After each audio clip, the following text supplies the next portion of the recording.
Magandang araw sa ating lahat. Ayan. Sa puntong yan ay nakapatapos na po tayong mag-almusal.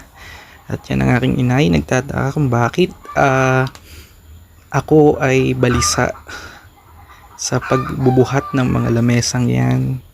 Pagtatanggal ng mga damit. Ayan. Napakasipag naman. Yung inay tumayo pa eh. Ayan. Mga lamesa, mga short, pantalon, tinatanggal ko yan dahil nga ako ay medyo na boring ngayong umaga. Ako ay hindi makaalis pagkat shout out sa mga kabataan dyan, kapag wala kang pera ikaw ay mag-isip ng dapat gagawin. Yan, boring na boring nga ako dyan at talaga nakakasipag pag may video.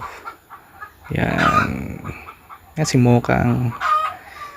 Yan, sa puntong yan ako po ay naghahanda na ng mga gagamitin. Ayan, nag-spray na ako dyan. Spray lang.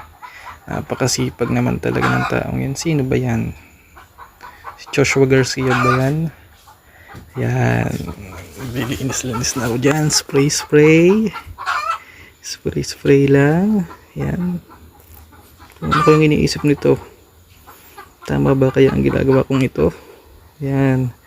Naganda ako ng timba na may sabon. Bula. Yan yung kapatid ko. Buntis yan. May buko lang dyan. Yan. Ang inay nakita doon sa video. Kung anong ginagawa doon. Ba? Ano sinasabi ng inay doon? Yan. Maya ay may kamali-mali na dyan. Sa aking ginagawang yan. Yan. Puntong yan ay ako'y nagbabrush. Napakadaling panoorin. Parang madaling gawin kapag pinapanood. Pero napakahirap po niyan. Grabe yan. Sakit sa likod niyan.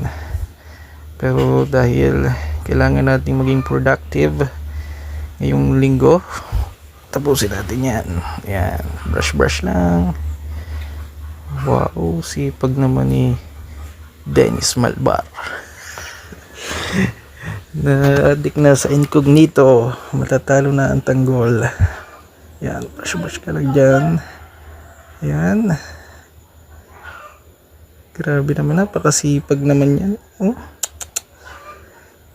Pero may nakaipot na daw agad doon sa aking pinagbrushan niya. At least ay natapos na. Ayan na. Grabe, napakasipag naman ang bahat ng yan. Sino ba yan?